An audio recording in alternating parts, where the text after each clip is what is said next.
இறைவனின் பரிசு. உன்னை புரிந்து கொண்டு வாழ்ந்தால் நீ அன்பெனும் முரசு. பொறுமை கொண்ட பெண்மை வாழ்க்கையின் தீபம். பெருமை கொண்ட பெண்மை வடிவினில் தெய்வம்.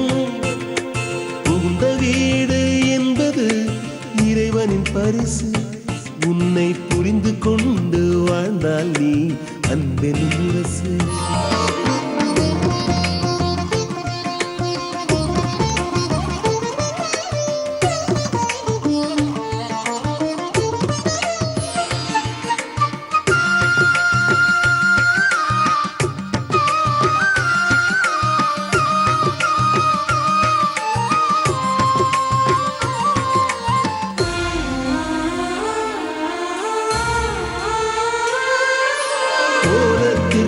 புள்ளி போல அவளும் இருப்பாள்.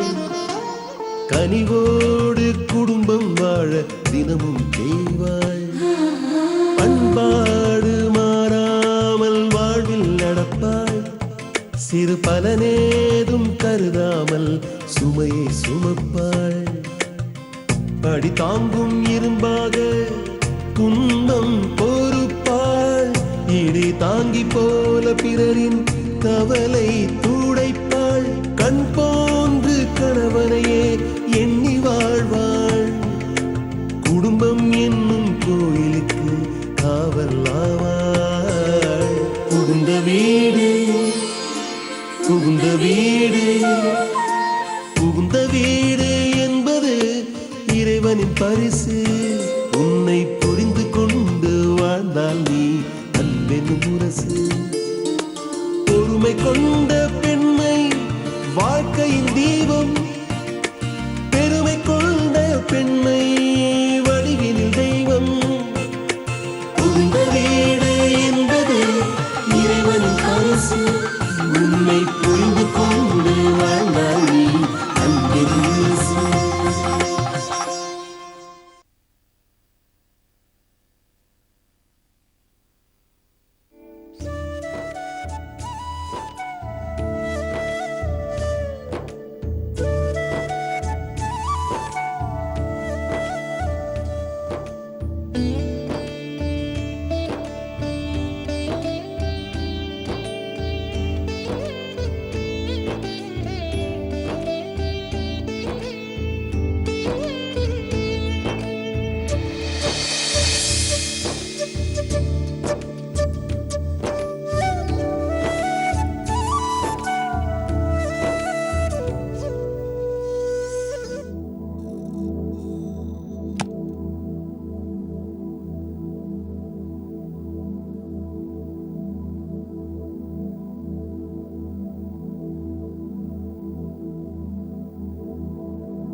வணக்கம். ஓம் சாந்தி.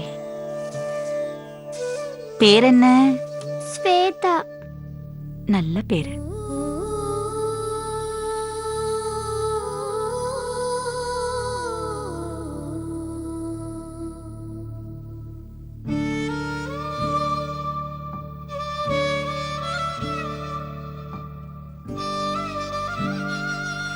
ஸ்வேதா, சீக்கிரம் குணமாயிடும். உனக்கு சீக்கிரமா வீட்டுக்கு போயிடுவ. ஓம் சாந்தி. இந்தாங்க. இது ஸ்வேதாவுக்கு. இதுவும் ஸ்வேதாவுக்கு தான். ஓம் சாந்தி.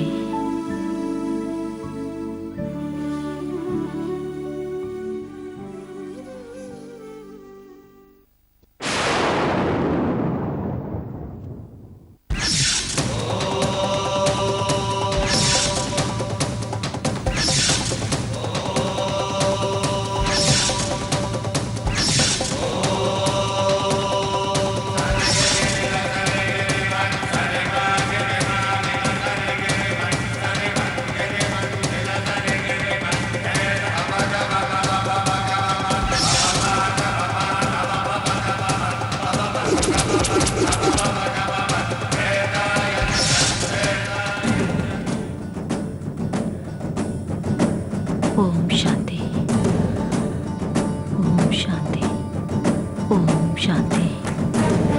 ஓம் சாந்தி.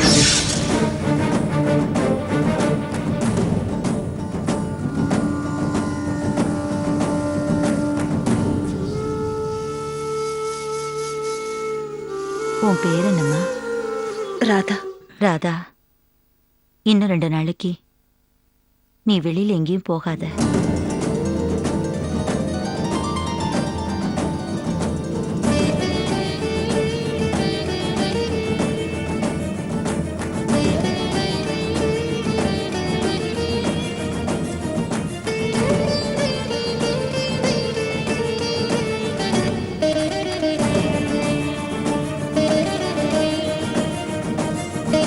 ஓம் சாந்தி.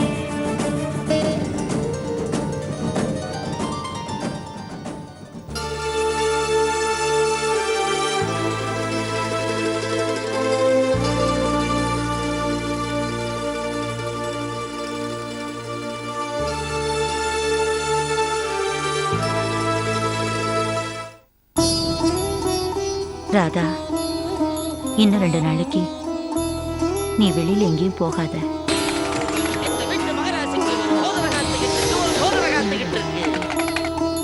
நீ வெளியில எங்கேயும் போகாத.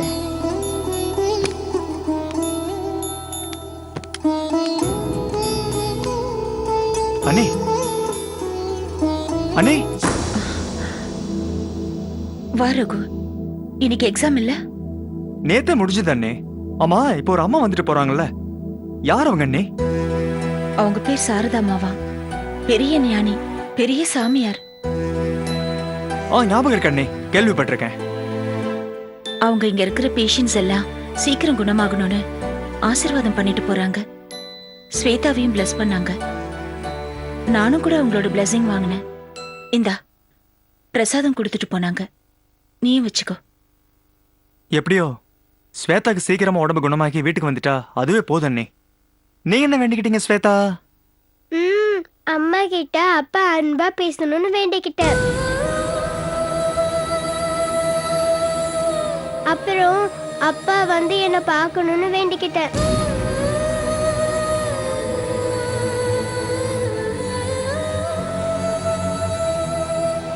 சித்தப்பா, அப்பாவுக்கு இந்த விபூதியை பூசி விடுறீங்களா? அப்பா இங்க வராரான்னு பாப்போமா?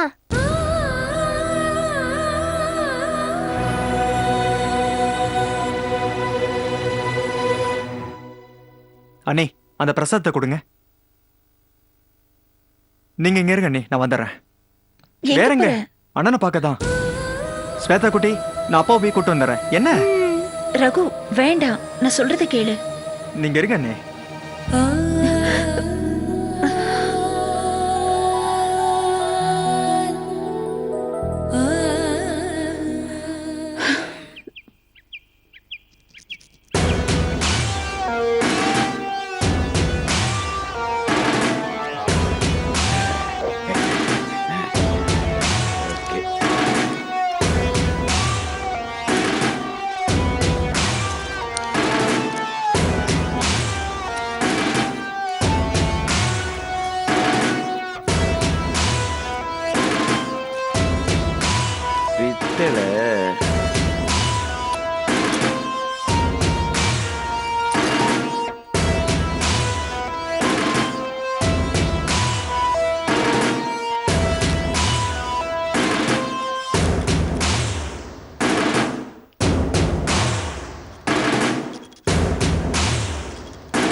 என்னண்ணா தூக்கி கடாச்சிட்டீங்க? எல்லாம் கவரிங்கடா, டூப்ளிகேட்டு. இவ்வளோ ரிஸ்க் எடுத்து 2 தான் தேர்ச்சிடா.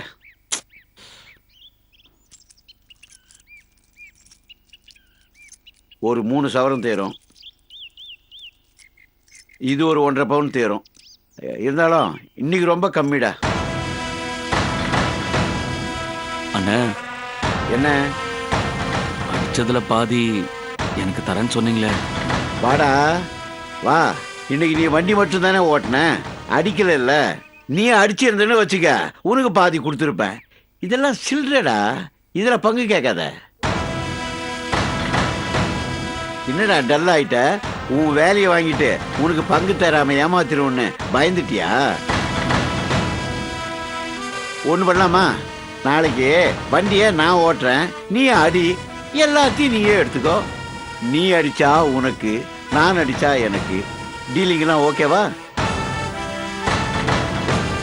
என்னடா நம்மால முடியுமான்னு யோசிக்கிறியா? தங்கச்சிக்கு கல்யாணம் வருது, தாலி செயின் கொண்டு வரணும்னு சொல்லியிருக்கேல்ல, நாள் நெருங்குது. இப்படி பயந்தா எப்படிடா?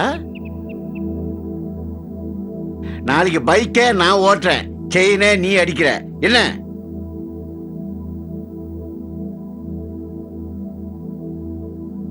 சரிண்ணா. அது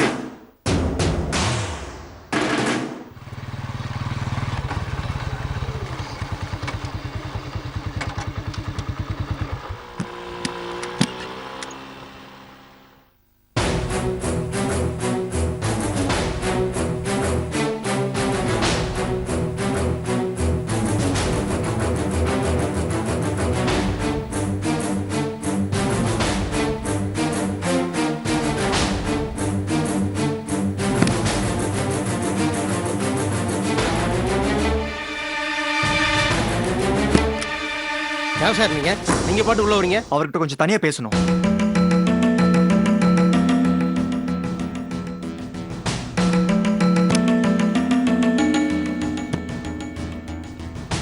டேய், இது என்ன உன்னோட வீடுன்னு நினைச்சிட்டு இருக்கியா?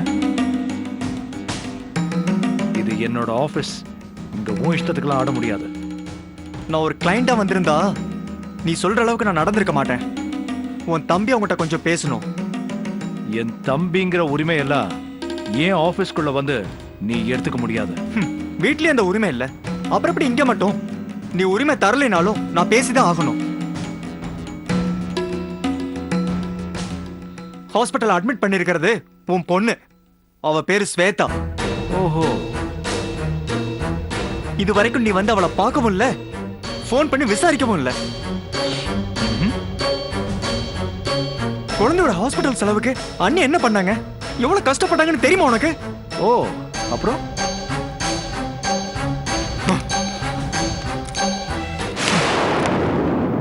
நான் இங்க பேசிக்கிட்டு இருக்கேன், உனக்கு வேலை தான் முக்கியமா? இப்போ உனக்கு என்னடா வேணும்? அண்ணா, அண்ணி குழந்தை உனக்கு என்னென்ன பாவம் பண்ணாங்க? தான் குழந்தைக்கு உடம்பு சரியில்லைனா ஒரு அப்பனா எவ்வளவு துடிச்சு ஓடி வந்திருப்பாங்க. நீ வரல. ச்சே, உன்னால எப்படி இப்படி இருக்க முடியுது?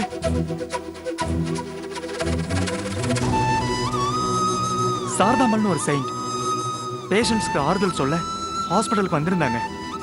ஸ்வேதாவுக்கும் பிளஸ் பண்ணிட்டு திருநீர் பூசிட்டு போயிருக்காங்க. ஸ்வேதாவை நான் பார்க்க போனப்போ அவ என்ன சொன்னா தெரியுமா? இந்த திருநீரை கையில கொடுத்து, சித்தப்பா இது அப்பாவுக்கு பூசி விட்டா அப்பா வந்து நான் பாப்பாரா அப்படின்னு கேட்டா. ஒரு சின்ன குழந்தை அப்படி கேக்குதுன்னா தான் அப்பாவை நினைச்சு அவ மனசு எவ்வளவு சஞ்சலப்பட்டிருக்கும். அவன் பொண்ணா பிறந்தது அவளோட தப்பு இல்லையே. உன் சொந்த விருப்பு வெறுப்புக்காக ஒரு பொண்ணை வேதனைப்படுத்தி அவ மனசு கஷ்டப்படுத்துறது அது எவ்வளவு பெரிய பாவம். அன்னைக்கு நீயே ஒரு வாழ்க்கை கொடுத்துட்டு அந்த வாழ்க்கையை இப்ப நீயே பறிக்கணும்னு நினைக்கிறியே, இதெல்லாம் உனக்கு பாவமா தெரியல? சொல்லு. டேய், என்ன எனக்கே உபதேசம் பண்றியா? இவ்வளவு நேரம் நான் பேசுனதெல்லாம் உனக்கு உபதேசமா தெரியுதா? டேய், உங்ககிட்ட நான் எத்தனை தடவை சொல்லிருக்கேன் என்னோட பர்சனல் விஷயத்துல தலையிடாதேன்னு. அளவுக்கு மீறி நடந்துக்கிற. உன் மனசாட்சியை தொட்டு சொல்லு, அப்படி நடந்துக்கிறது நீயே இல்ல நானா? டேய், என்னடா சொல்ற நீ? உன்னை நான் கண்டிப்பா கூட்டிட்டு வரேன்னு ஸ்வேதா கிட்ட நான் ப்ராமிஸ் பண்ணிட்டு வந்திருக்கேன். நீ மட்டும் இப்ப வரல, இப்பவே நான் வெளியே போய் எல்லா ஸ்டாஃபையும் கூப்பிடுவேன். கூப்பிட்டு உங்க பொண்டாட்டி பிள்ளைகளுக்கு உடம்பு சரியில்லாம போச்சுன்னா அவங்கள போய் பார்க்காம உங்க மேனேஜர் மாதிரி எனக்கு என்னன்னு இருப்பீங்களான்னு நான் கேட்பேன். கேட்டுட்டு உங்க சீஃபோட யோகியதை என்னன்னு பாருங்கன்னு கத்தி கூப்பாடு போடுவேன். போடட்டுமா? சொல்லு, போடட்டுமா? சொல்லு, போடவா? இப்படி சொல்றானே செய்ய மாட்டேன்னு மட்டும் நினைக்காத, கண்டிப்பா செய்வேன். இப்போ உனக்கு என்ன? நான் ஹாஸ்பிட்டலுக்கு வரணும், அவ்வளவுதானே? 1 minute.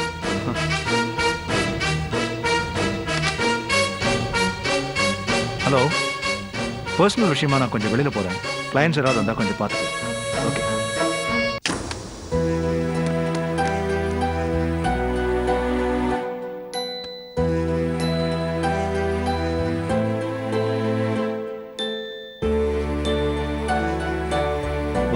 விடுண்ணே, நான் கொண்டு வரேன்.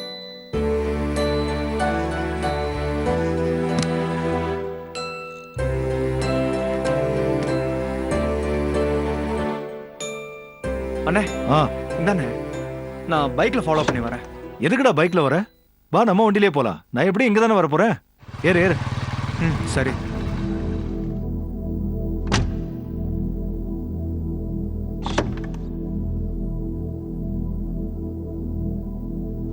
போலாமா?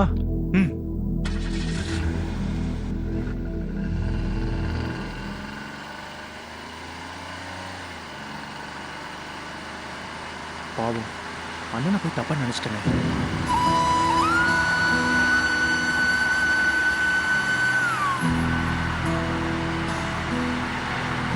சாரிண்ணே.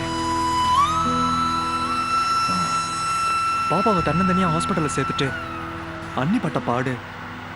அப்பா வரலையான்னு குழந்தை ஏக்கமா கேக்குது. இந்த கோபத்துல தான் நான் கொஞ்சம் இன்டீசெண்டா பிஹேவ் பண்ணிட்டேன்.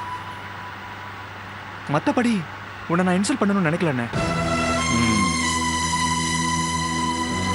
உன்கிட்ட கோவப்பட்ட மாதிரி தான் வீட்டுல போய் அம்மா அப்பா கிட்டே சண்டை போட்டேன். அப்பா தன்னோட தப்ப புரிஞ்சுக்கிட்டு குழந்தைய பார்க்க ஹாஸ்பிட்டலுக்கு வந்துட்டு போயிட்டாரு. ஓஹோ. அம்மாவும் தேவியும் வரணும். கண்டிப்பா வருவாங்க. ஆஹா. இப்ப நீயும் வர்றது மனசுக்கு ரொம்ப ஆறுதலா இருக்குண்ணே. இப்ப என்னடா சொல்ல வர? நீங்க எல்லாரும் உங்க அண்ணி பக்கம் சாய ஆரம்பிச்சிட்டீங்கன்னு சொல்ல வரியா? ஆனா நான் உங்க பக்கம் இல்ல. அண்ணே, ஏன் இப்படிலாம் பேசுற? ஏதோ அண்ணி நீயும் தனித்தனி கட்சி மாதிரி பேசுற. நாங்களாம் அண்ணி கட்சி சப்போர்ட் பண்ணிட்டு இருக்க மாதிரி பேசுற.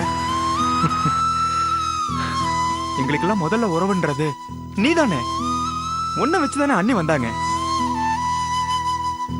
ஒரு புருஷன் பொண்டாட்டினா எவ்வளவு அன்னோனியமா இருக்கணும். ஏன் அவங்களை இப்படி வெறுக்கிற?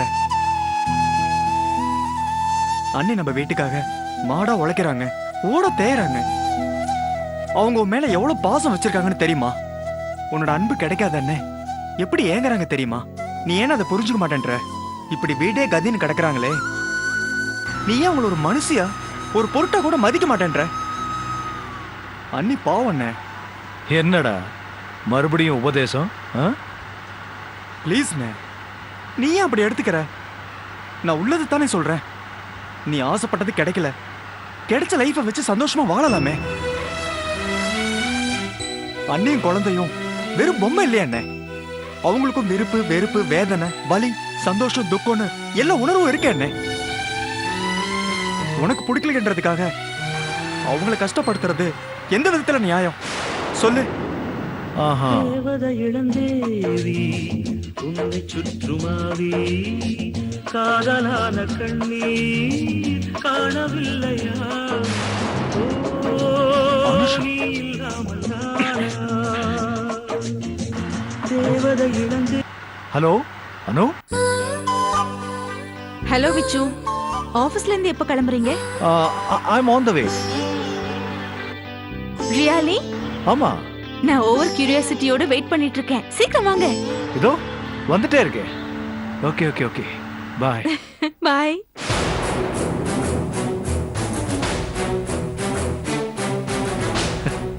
என்னடா பாக்குற? ஹாஸ்பிட்டலுக்கு வரேன்னு சொன்னவன் போன்ல வேற எங்கேயோ வரேன்னு சொல்றானே. என்ன சொன்ன? ஆசைப்பட்ட லைஃப் கிடைக்கலன்னா கிடைச்ச லைஃப் அட்ஜஸ்ட் பண்ணிக்கணுமா? ஆசைப்பட்ட லைஃபே கிடைச்சிட்டா என்ன சொல்ற? கிடைச்ச மாதிரி தான் சொல்றேன்.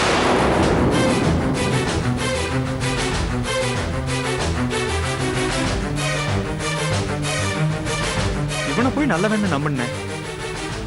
ச்சே.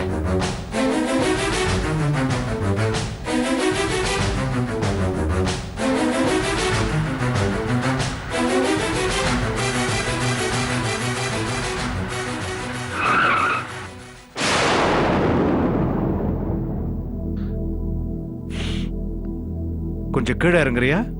ஏன்?